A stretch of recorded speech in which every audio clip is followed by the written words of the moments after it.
জীবনের শেষবারের মতো আত্মীয় স্বজনের হাত থেকে গোসল নিয়ে দিলে বেরাদার ইসলাম যখন জন্ম হয়েছিলাম, জন্ম হওয়ার পরে প্রথম পোশাকটা পরিধান করেছিলাম অন্যের হাত দ্বারায়।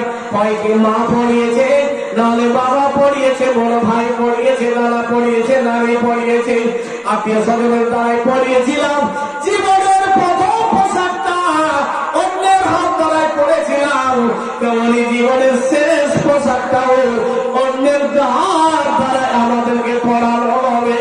ভাইরান বন্ধু মানেরা আমার, তারা যেন কাপড় পরিয়ে দেওয়ার পরে বাড়ি থেকে যখন আপনাকে বের করা হবে, আর যদি আপনি বেঈমান হন, আপনি যদি নামাজ রোজা না করে থাকেন, আপনি যদি দুনিয়াকে ভালোবেসে থাকেন, দুনিয়া দুনিয়া করে দুনিয়ার পিছনে পাগল হয়ে থাকেন, তাহলে আপনি চাইবেন না, আপনি বাড়ি থেকে বের হতে চাইবেন না, আপনি বাড়ি ছাড়তে চাইবেন না, আপনি কবরে যেতে চাইবেন না।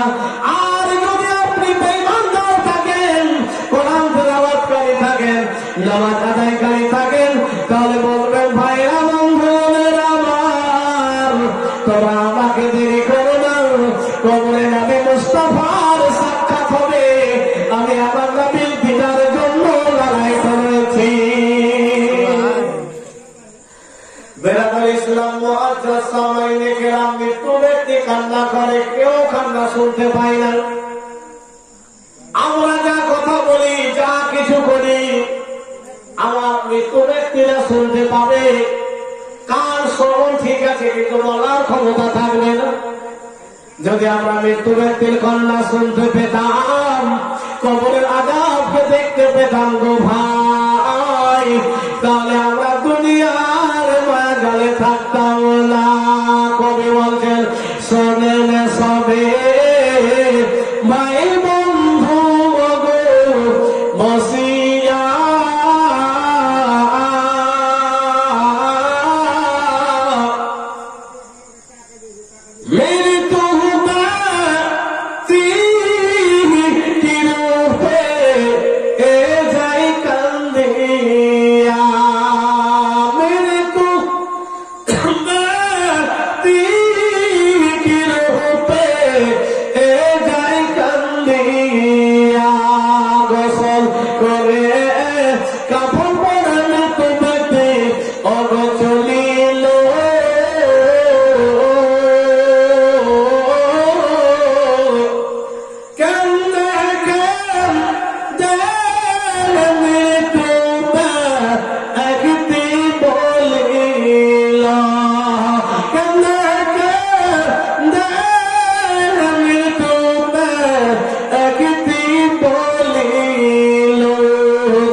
মৃত্যু ব্যক্তি ভাবতে থাকবেন, বুঝতে থাকবেন, মনে হয় যা আমাকে কাঁধে করে নিয়ে যাচ্ছে, আর আমার সঙ্গে থাকবে, আমার সাথেই থাকবে।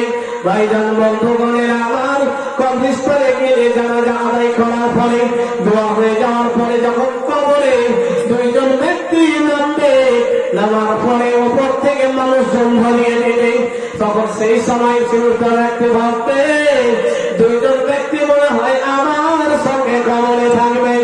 সেই সময় কবি বলতেছেন অবশেষে তারা তো কেউ সঙ্গে গেল না,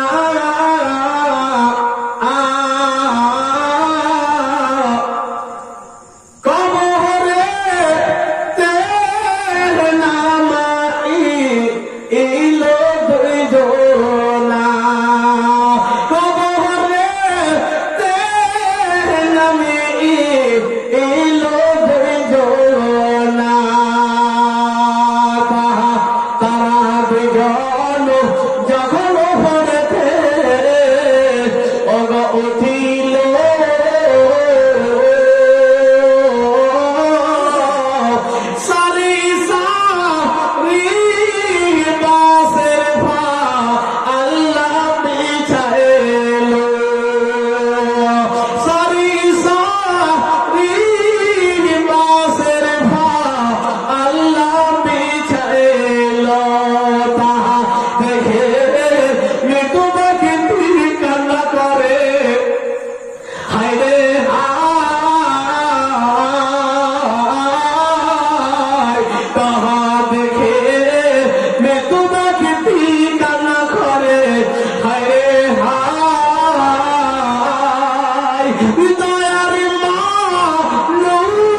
বন্ধুগণের আমার, দুইজন ব্যক্তি মিলে কবরে শুইয়ে দিলেন। বাঁধন গুলো খুলে দেওয়ার পরে মুখ কানা কিবলামুখী করে দেবে। মুখ খানা বপরে লোকরা বলবে, ভাই একবার মুখ খানা উদান করে দাও, ওলাদারা খালি করে দাও, একবার মতো দেখে নিই। ছেলেরা জীবনে দেখবে, বোকারা জীবনে দেখবে, আত্মীয় স্বজনরা দেখে নিবে, জীবনের মতো দেখে দিবে, আর কোনদিন দেখা হবে না। তখন কেউ পায়ের দিক থেকে পাটাতন নিচাবে, কেউ পা মাথার দিক থেকে পাটাতন নিচাতে শুরু করবে। আস্তে আস্তে খবরখানা অন্ধকার হতে লাগবে। সেই সময় মৃত্যু ব্যক্তি হাও হাও করে কান্না করতে থাকবে, বলবেন তাহা দেখে মৃত্যু ব্যক্তি কান্না করে, হায় রে হায়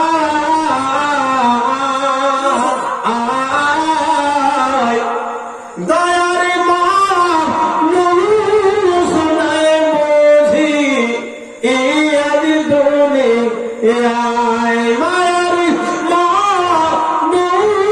শোনায় বুঝি এই আজ দুনিয়ায়। কোথায় রইলেন প্রাণের আপা জানি গো, অগবসিয়া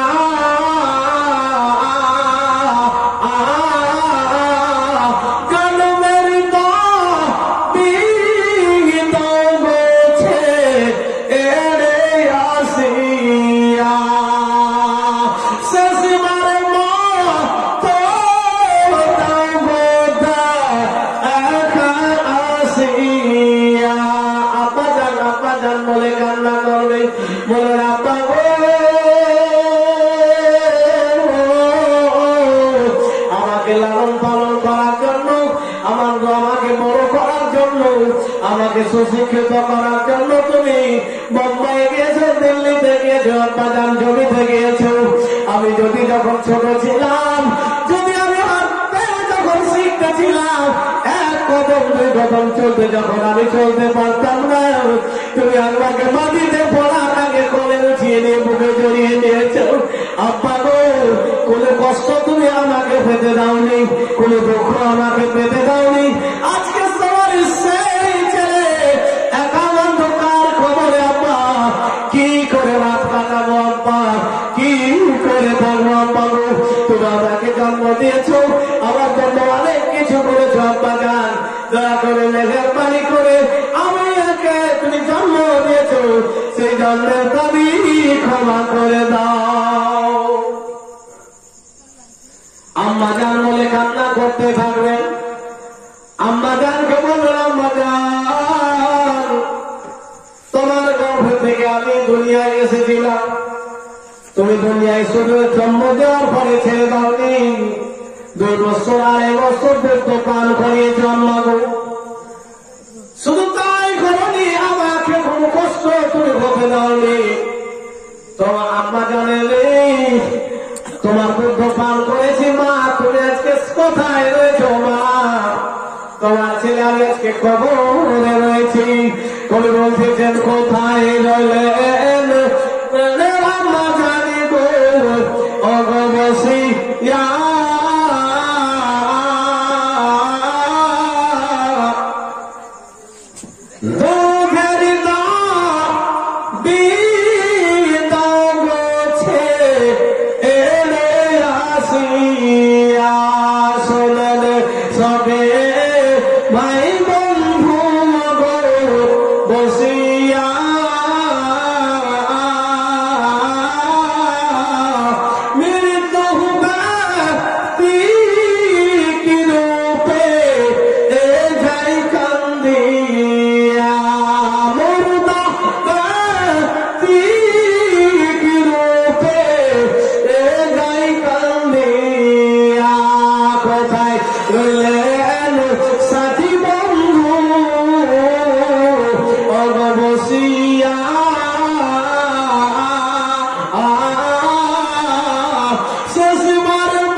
মৃত্যু ব্যক্তি কান্না করতে করতে বলতে থাকবে, ও আমার ভাইরা, আমার বন্ধুরা, ও আমার সঙ্গীরা, তোমরা আমাকে নদীর ধারে দেখেছো, নদীর ধারে গিয়েছি, তোমরা বাজারে দেখেছো, বাজারে গিয়েছি, তোমরা পিকনিকে দেখেছো, পিকনিকে গিয়েছি।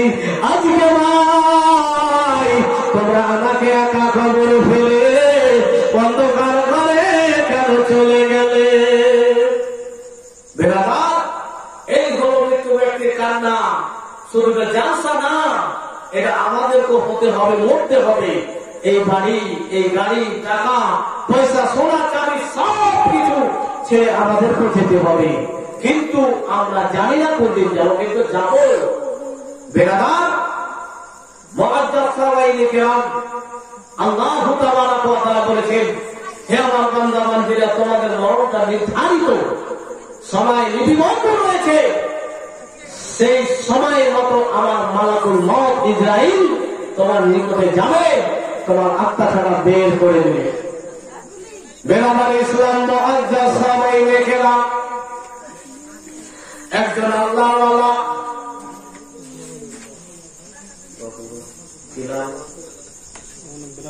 বিলাল শেখ,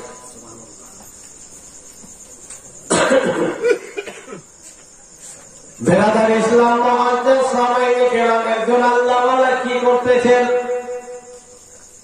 আজান হয়, মসজিদে যায়, নামাজ শেষ করে কবরস্থানে চলে আসে। এই মতোই করে দুনিয়ার কোন সাথী বন্ধুদের সঙ্গে কথা বলে না, কারোর সঙ্গে কোনো কথাবার্তা বলে না। আজান হবে, মসজিদে যাবে, নামাজ পড়ে আমার কবরস্থানে চলে আসবে, কবরের কাছে বসে থাকে, জিয়ারত করতে থাকে। গ্রামের লোকজনেরা বলতে থাকলো, বলতে শুরু করলো, এই মানুষটি পাগল হয়ে গিয়েছে, কারোর সঙ্গে কথা বলে না, কারোর সঙ্গে কোনো সম্পর্ক সে রাখে না। তাকে একজন ব্যক্তি জিজ্ঞাসা করছে, ভাই তুমি নামাজ পড়ো, কবরস্থানে চলে যাও, আবার আজান হয়, কবর মসজিদে আসো, তুমি কেন কারোর সঙ্গে কথাবার্তা বলো না? সেই সময় সে আল্লাহওয়ালা মানুষটি বলছে, ভাই দুনিয়ার সাথী বন্ধু এমন রয়েছে, তোমাদের সাথী বন্ধু এমন রয়েছে, তোমার যখন সামনে থাকবে তোমার প্রশংসা করবে, তোমার গুণগান করবে, তুমি যখন তোমার বন্ধুদের কাছ থেকে সরে যাবে, তোমার তারা প্রতিবোধ করতে থাকবে। কিন্তু ভাই আমি এমন মানুষদের সঙ্গে বন্ধুত্ব করেছি, তারা আমার সামনেও প্রশংসা করে না, তারা আমার না থাকাতে কোনো অভিযোগ করে না। জোরে বলেন সুবহানাল্লাহ। কবরবাসী সঙ্গে আমি বন্ধুত্ব করেছি, কারণ এই জায়গাতে আমাকে একদিন আসতে হবে। দুনিয়ার বন্ধু এমন, যখন সামনে থাকবো তখন প্রশংসা, যখন চলে যাবো তখন গালি দিয়ে আর বলবে। আর আমার বন্ধু এমন আছে যে আমি থাকলেও আমার প্রশংসা নাই, আমরা না থাকাতে আমার কোনো গুজব নাই, আমাকে এই জায়গাতে আসতে হবে বলে আমি দুনিয়ার সাথী বন্ধুদেরকে ত্যাগ করেছি, কবরকে নিজের সাথী করে নিয়েছি, কবরকে নিজের বাড়ি মনে করে নিয়েছি, কবরকে নিজের খাঁটি জায়গা মনে করে নিয়েছি। তাই কোন কবি এই ভাষায় বলেছেন, ও গো কবর গাহের মাটি,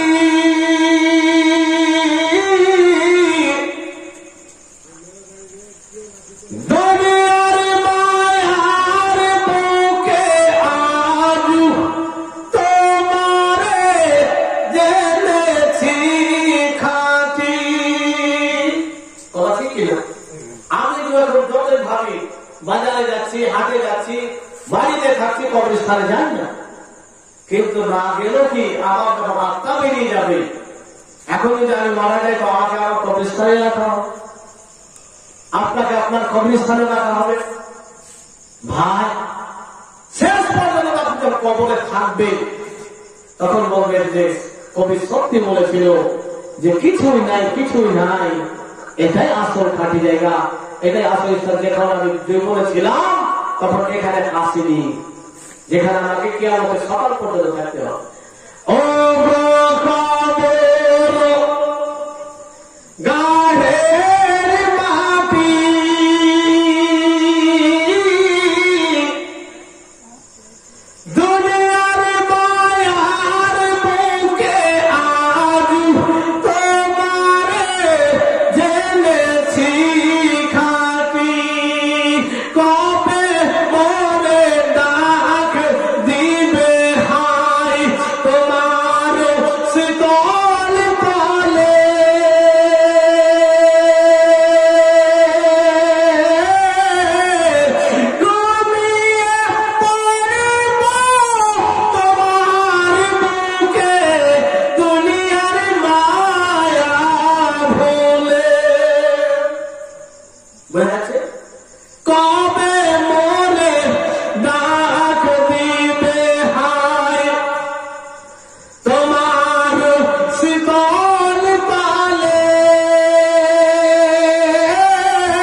ইসলাম কবর হলো আমাদের আসল ঠিকানা।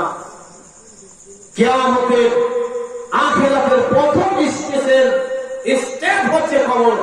যদি আপনি কবরে ফেসে যান তাহলে আপনার জন্য বাকি পুরুষেরা হাউজে মিজান কিয়ামতের মাঠ আপনার জন্য কঠিন হয়ে যাবে। ভাই, কবরে আমার আপনার ইবাদতের হিসাব হবে না, ঈমানের প্রশ্ন হবে। আল্লাহ এবং আল্লাহর রাসূলের উপরে আপনার ঈমান আকীদা আপনার কেমন ছিল সেই কথাই হবে। নামাজের কথা জিজ্ঞাসা হবে না, হজের কথা জিজ্ঞাসা হবে না, আপনার ঈমান আপনার বিশ্বাসের উপরে জিজ্ঞাসা হবে। বেরাদার ইসলাম মুআজ্জাজ সামাইনে কেরাম, মৃত্যু ব্যক্তিকে কবরে দেওয়া চলে আসার পরে আপনারা বলেন, একটু ভাবনা চিন্তা করে বলেন, ভাই আর বন্ধু বলেন আমার, আজকের এই বাড়িতে এত বড় ঘরে এত বড় জায়গাতে ফ্যান না হলে ঘুম আসে না, মশারি না হলে ঘুম আসবে না।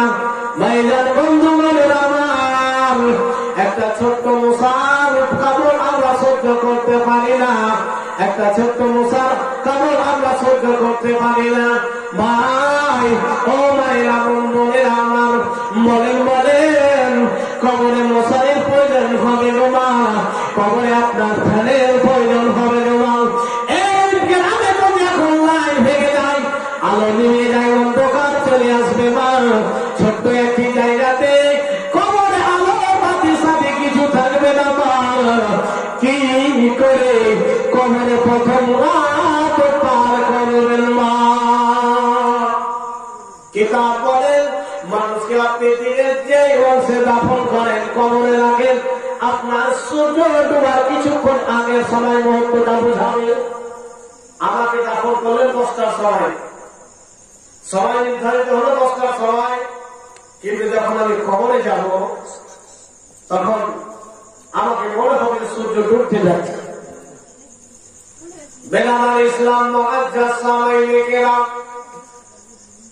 আমার আপনার ব্যবস্থা দুনিয়ার জন্য আমরা করতেছি। আজকে ছোট ছোট ছেলে মেয়ের জন্য অ্যাকাউন্ট তৈরি করতেছি, প্রত্যেক মানুষের ব্যাংক ব্যালেন্স রয়েছে, অ্যাকাউন্ট রয়েছে।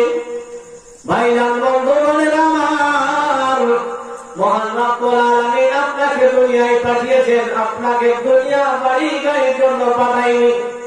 আল্লাহ তাবারক ওয়া তাআলা বলেছেন, আমার বান্দা বান্দীরা, আমি তোমাদেরকে দুনিয়ায় প্রেরণ করেছি ইবাদত করার জন্য প্রেরণ করেছি। আমি দুনিয়ায় তোমাকে যেমন বাড়ি গাড়ি করবে, প্রধানমন্ত্রীর উপরে ইবাদত করে দিবে। আমি মানব জাতি এবং জিন জাতিকে সৃষ্টি করেছি ইবাদত করার জন্য সৃষ্টি করেছি। ভাইজান বন্ধু বলে আমার মা বোনেরা ভারী ভারী কাজ করতে পেরে নাই। প্রতিদিন সকালে উঠে বাড়িকে ঝাড়ু দেয়, প্রতিদিন সকালে উঠে বাসনগুলোকে থালাগুলোকে মেজে নেয়, তারপরে চা করে রান্না করতে থাকে। এত ভারী কঠিন কাজ করতে পারে, কিন্তু মুখ খারাপ হয়ে হাত খারাপ হয়ে মশা করে পা ফের নামাজ পড়তে পারবে না। ভাইজান বন্ধু বোনেরা আমার, এটা কথা বলিয়েন না। এখন ছেলে পড়াশোনা করতেছে, আমার ছেলে ছোট মেয়েছে, আমার সময় হবে আমি নামাজ পড়বো, সময় শরীয়ত বেঁধে দিয়েছে।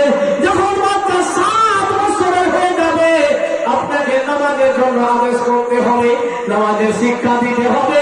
তখন ছেলে মেয়ে 10 বছরে চলে আসবে, হয়ে যাবে ছেলে মেয়েকে আপনাকে মায়েরও নামাজ পড়াতে হবে। নামাজ মাপ আছে এরকম কেতাবে খুঁজে পাওয়া যায় না। কোন মাসুকে নামাজ মাপ আছে, যদি আপনারা যারা থাকেন বলবেন, কিন্তু আমি দেখতে পাইনি। কোন মানুষের ধরেন পুরো চোখ উঠে গিয়েছে, আর নামাজের সময় হয়েছে, কিন্তু জ্ঞান ঠিক আছে, চোখটা উঠিয়ে দিল, তখন তাকে নামাজ পড়তে হবে। জোরে বলেন সুবহানাল্লাহ। রক্ত বের হলে নামাজ কি করে পড়বে, এটা উত্তর দিচ্ছি।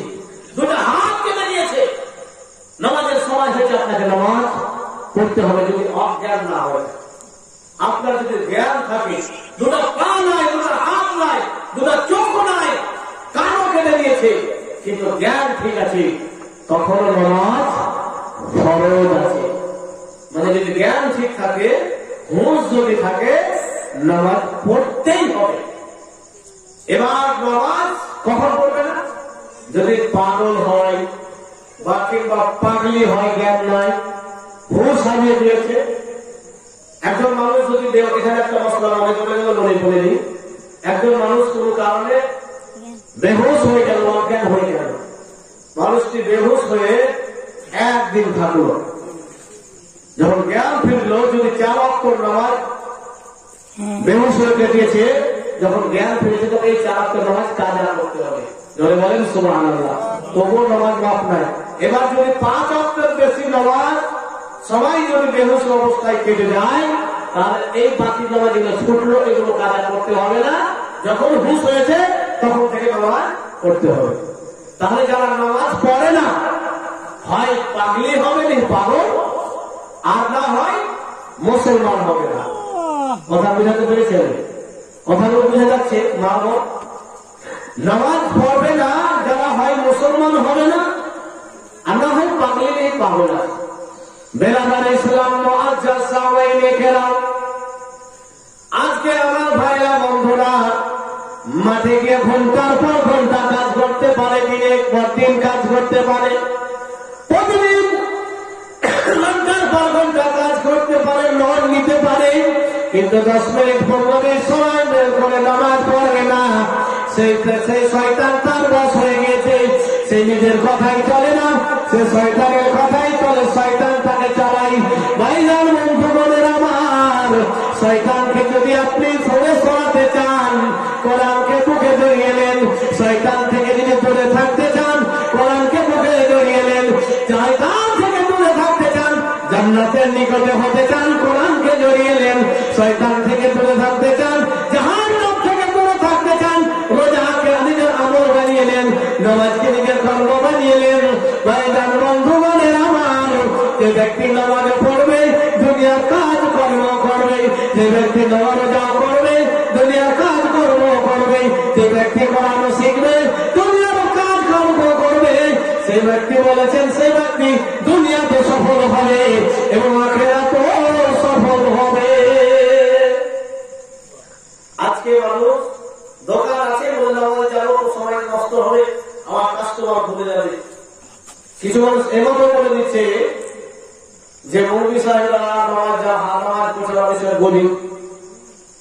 এতে কয়েকটা উত্তর আমি দিচ্ছি, ভালো করে শোনেন। এটা খুশির খবর যে আপনি আমাকে গরিব বললেন। নবী গরিব ছিলেন, ধরে বলেন সুবহানাল্লাহ। নবী বলেছেন যে গরিব থেকে ইসলাম শুরু হয়েছে এবং গরিব থেকে ইসলামটা শেষ হবে। শুরুতে যখন নবী ইসলাম প্রচার করেছিলেন তো গরিবরা ইসলামকে গ্রহণ করেছিলেন, আর শেষ পর্যন্ত গরিবের কাছে ইসলাম থাকবে, টাকাওয়ালার পয়সাওয়ালার কাছে থাকবে না। তাই আজকে দেখেন মসজিদের দানের দিকে গরিবরাই অর্থ হিসাবে বেশি দান করে। প্রত্যেক গ্রামে লক্ষ্য করছে, যার সাথে যাই বলে জানতে পারছি। কি করেন গো? বলে বোম্বাই যাই। কি করেন গো? দিল্লিতে যাই। কি করেন গো? বাড়িতেই থাকি। কিন্তু দেখেন ডাক্তার মাস্টার আজকে নিজেই মরণা সেরেছে। এই নবীর হাদিস, নবীর কথা আসমান জমির পরিবর্তন হতে পারে, আমার কথা মিথ্যা হতে পারে, পৃথিবীর মানুষের কথা মিথ্যা হতে পারে, কিন্তু নবীর কথা মিথ্যা হবে না। নবী আগেই বলে দিয়েছেন 1400 বছর আগে, ইসলাম শুরু হয়েছে গরিব থেকে এবং ইসলাম শেষ হয়ে যাবে গরিব থেকে। তার মানে শুরুতে ইসলাম ছিল গরিবের কাছে, আর শেষ পর্যন্ত ইসলাম থাকবে গরিবের কাছে। এবার আপনি আমাকে গরিব বলেন, ইমানদার বলেন, কিন্তু আপনি ধনী হন বেঈমান। এটা হলো একটা। আর এটা যদি বলেন যে মাদ্রাসায় পড়িয়ে কি হবে, কথাটা বেতন পড়ে, ভাই যদি কোন ভাই ধরে দাঁড়ায় গর্ব মনে করবেন না। আল্লাহর রহমতে অনেক টাকা কামায়। আমার ভাই চাকরি করে, একদিন আলোচনা হচ্ছিল বাড়িতে, এগুলো ইউটিউবে যাবে, ও ভাই সুন্দর হবে, যেহেতু মিথ্যা কথা বলি না তো ভাই যায়। তো মা বলছে কে কত টাকা মাছ দিবা? সবাই বললাম আমরা 4 ভাই একসঙ্গে আছি এখনো। বলতে বলতে বলছে চাকরিওয়ালা ভাই বলছে 5000 টাকা দিতে পারবো খরচা। অন্য ভাই 4000 2000 আমি 10,000 টাকা মাসে দেবো। বলে কেমন করে? বলে আমার 10 লাখ টাকা মাস আছে, আমি 10,000 টাকা দেবো। তোমার গাড়ি খরচ নাই, মোবাইল খরচ নাই, স্ত্রী হইতে খরচ নাই। বেড়াদার আমি তো 10,000 যা আছে বেতন তার থেকে আউট ইনশাআল্লাহ আল্লাহর রহমতে হয়ে যায়। আমি তো ঠিক করব। মাস আমি খুশি হয়েছিল যে আমি ভাবছিলাম আমার একটা ছেলে চাকরি পেয়েছে, ছেলের লাইফ সেটিং হয়ে গেছে, কিন্তু না, আমার ছেলে একটা আলিম হয়েছে, আমার ছেলে লাইফ দুনিয়া তো সেটিং, আখিরাত তো সেটিং করে বলেন সুবহানাল্লাহ। তাই যে সমস্ত ভাই বন্ধুগণেরা নামাজের কারণে যদি আপনার রোজগার কমে যায়, রোজার কারণে যদি রোজগার কমে যায়, হজের কারণে যদি আপনার অর্থ কমে যায়, যাকাতের কারণে যদি আপনার অর্থ কমে যায়, আপনাকে চিন্তা করতে হবে না, আপনাকে চিন্তা করতে হবে না। এই দুনিয়াটা ক্ষণস্থায়ী, চিরস্থায়ী না। এসেছি চলে যাব, এসেছি আবার চলে যাব, আমাকে চিরস্থায়ী জান্নাতের ব্যবস্থা করতে হবে। টাকা থেকে বাঁচা যাবে, শান্তিতে আছে নেতা মন্ত্রীরা কেউ দেখেন কি কি কাণ্ডতে জড়িত হয়ে জেলে যাচ্ছে আর হার্ট অ্যাটাক হচ্ছে। শান্তি আছে তো একজন খেতে খাওয়া মানুষই আছে, বলেন সুবহানাল্লাহ। যা কত আছে আল্লাহ তাআলা কত লেলিয়ে দিচ্ছে, ছুটে বেড়া, ছুটে বেড়া, এসে থাক। একজন মাস্টার 70,000 টাকা মাসে বেতন পাচ্ছে। সাহেব আমার মাস শেষের আগে আগে আমার বাকি হয়ে আমার শেষ হয়ে যাবে। রড সিমেন্টের দোকানদার দিতে চাই না মাল। বলে কেন? বলে বাচ্চা টাকা বাকি থাকছে। ভাই আল্লাহর উপরে ভরসা, ধৈর্য ধারণ করতে হবে, তাহলে দেখবেন যে অল্পতে আপনার বরকত হবে। বলেন সুবহানাল্লাহ। যাই হোক।